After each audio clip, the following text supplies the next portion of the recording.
Mateos. A ver, voy a ir contigo, Héctor Herrera. El tema del dengue. Hizo una acusación muy grave hoy el doctor Hugo López-Gatell en la mañanera, que es parte de una campaña, pero dame tú los datos duros, por favor, ¿sí, Héctor? Sí, Joaquín, ¿cómo estás? Te saludo esta tarde. Fíjate que la Secretaría de Salud está reportando que hasta el momento se han registrado casos confirmados de dengue, 10.211 en el país. Esto es cifra de lo que va de este año, 2019, y se han derivado alrededor de 200 fallecimientos confirmados. De hecho, en este sentido, hoy está la Organización Panamericana de la Salud informando, Joaquín, que los primeros 7 meses del año se han registrado 2 millones de contagios de dengue en toda América Latina y en el Caribe, de los cuales 723 casos han provocado la muerte de los pacientes. Y a partir de estos datos, lo que está haciendo ese organismo internacional está emitiendo ya un mensaje de alerta, Joaquín, a todos los países en América Latina y el Caribe ante el crecimiento de estos casos infecciosos transmitidos por la picadura del mosquito. En la actualidad, dice la Organización Panamericana de la Salud, los 10 países más afectados por el dengue pues son Nicaragua, Brasil, Honduras, Belice, Colombia, El Salvador, Paraguay, Guatemala, México y también Venezuela, porque está haciendo un llamado, Joaquín, a tomar las medidas necesarias para contrarrestar este creciente problema. Joaquín, el reporte. Muchas gracias, Héctor. Yo le aprecio mucho al doctor Hugo López-Gatell, subsecretario de Prevención y Promoción de la Salud del Gobierno Federal. Doctor López-Gatell, ¿cómo está? Buenas tardes, gracias por contestarme. Joaquín, muy buenas tardes, con mucho gusto. A ver, doctor, ¿qué fue lo que dijo esta mañana de que esto obedece a una campaña de las farmacéuticas o de no sé qué? Gracias, Joaquín. Solo agradecería si me comentas quién es el interlocutor con el que acabas de hablar para tener el contexto de lo que estás mencionando. No es un interlocutor, doctor, es Héctor Herrera, reportero histórico del Grupo Fórmula. Ya, muchas gracias, lo agradezco, solo para tener el contexto. Solo respecto a lo que dice Héctor Herrera, el reportero histórico del Grupo Fórmula, quiero precisar, no hay contradicción alguna con lo que nosotros estamos planteando, Jamás vamos a ocultar información sobre la realidad epidemiológica del país. Esto es un elemento con el que he trabajado más de 10 años y me voy a mantener siempre en ello. Jamás vamos a ocultar información porque revelar la información con toda veracidad es útil a la salud pública, es útil para que la ciudadanía se proteja cuando tiene posibilidades de actuar en su propia defensa. Pero solo para dejarlo muy claro. Ahora, el dengue, el comportamiento epidemiológico del dengue en México efectivamente es tal como nosotros mismos lo estamos diciendo. Ese famoso 312% de incremento es nuestra información de la Secretaría de Salud o del sector. Y lo que he dicho en la mañanera, y lo volví a decir hace rato en una entrevista, es hay que tener mucha claridad sobre cómo interpretamos la información epidemiológica. No, primero, doctor, hay que tener mucha claridad en la explicación y en la información. Por supuesto. Sí, entonces no, estimado doctor López-Gatell, no diga que tenemos que entender. No. No, yo no estoy culpando a nadie. No, por eso. Al contrario. No, lo que le digo es que lo que es necesario tener es toda la información, porque luego también desde el sector público, no lo señala usted, por supuesto, porque lo conozco y lo conozco bien, se cree que la población, como dice el presidente, es tonta y dicen, es que no entienden, es que no explican bien.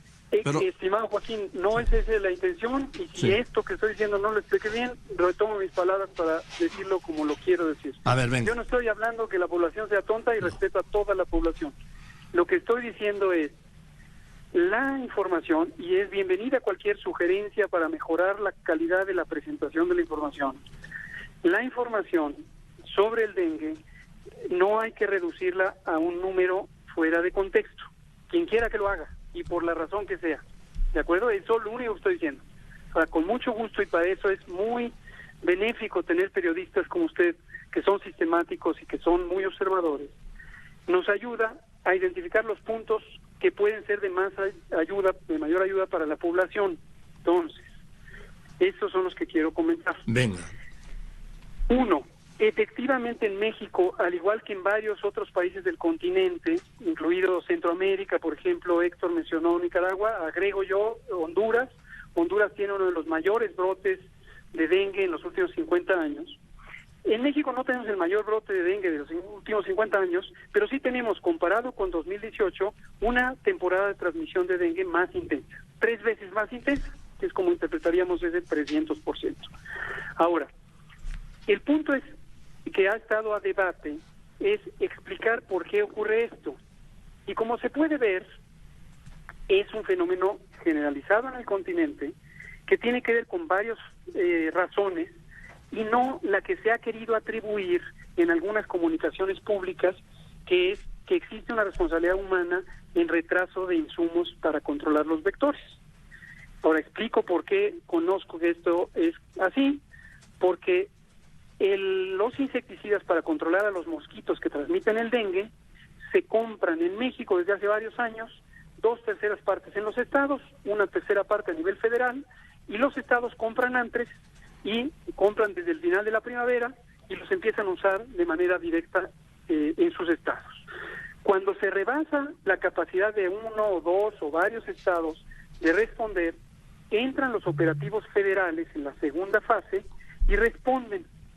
Hasta el momento en que se compraron nuestros insecticidas, no teníamos unas que fueron en agosto, la primera semana en agosto, los federales me refiero, no habíamos tenido la necesidad de intervenir en los estados como personal federal, dado que todavía no estaba tan intensa la transmisión del dengue y las capacidades estatales estaban funcionando. Entonces, eso es básicamente lo que quería decir, para descartar esta hipótesis de que es atribuible a una acción humana la epidemiología del dengue.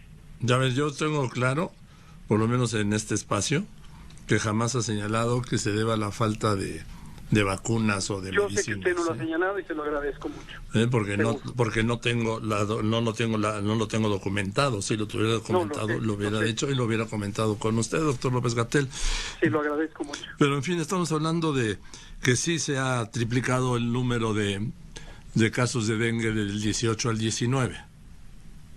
Sí, en la comparación de un año versus el otro, sí. Si lo comparamos con lo que en estas variaciones, hay años con mucha más transmisión, hay años con menor transmisión, es más o menos el promedio de transmisión que hemos tenido. 8,000, ¿no? 8,000 casos. Para esta fecha del año. Sí. Ahora, me gustaría aprovechar la oportunidad, que es lo que en la conferencia mañanera quise comentar. Todavía tenemos todo un trecho por seguir de la temporada de dengue 2019.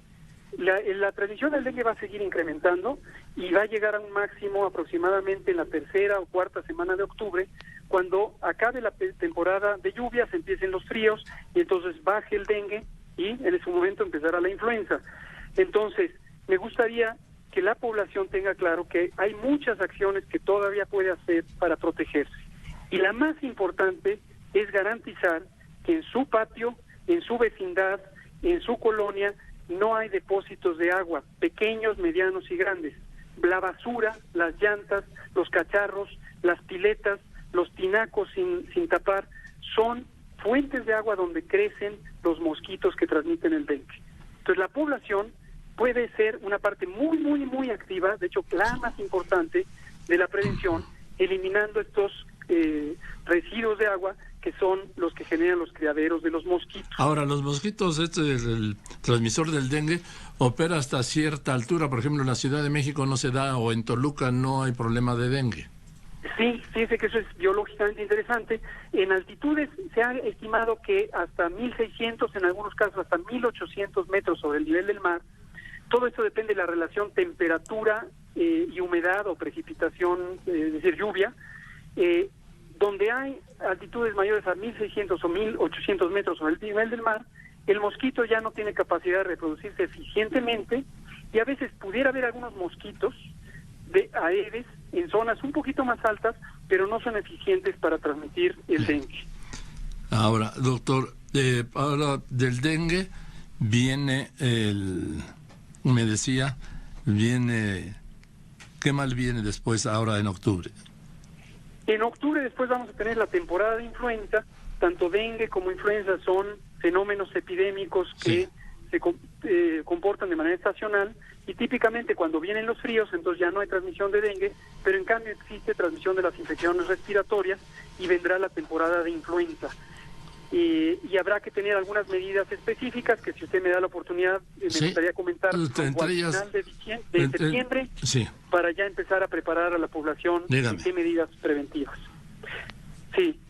Bueno, le anticipo algunas con mucho gusto, pero me gustaría que me diera la oportunidad. Ya cerca de la temporada voy a enfatizar lo siguiente.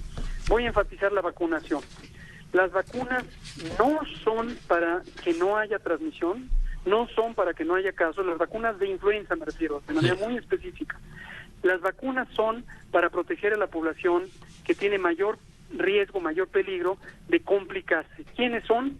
Los adultos mayores, los menores de edad y las personas que tienen ciertas enfermedades crónicas, particularmente diabetes, obesidad, enfermedad cardiovascular, enfermedad pulmonar y varias otras. Bien. Las vacunas de influenza. Solo estoy hablando de las de influenza, que más adelante ya lo explicaremos con detalle. Bien, entonces en su momento hablaremos de la influenza. Doctor, me están bombardeando de por qué no hay en el sector público vacunas de sarampión. Correcto. Esto ya lo habíamos platicado, pero con mucho gusto lo retomo. Pero como está usted aquí, pues Con mucho gusto. Sí, con mucho gusto.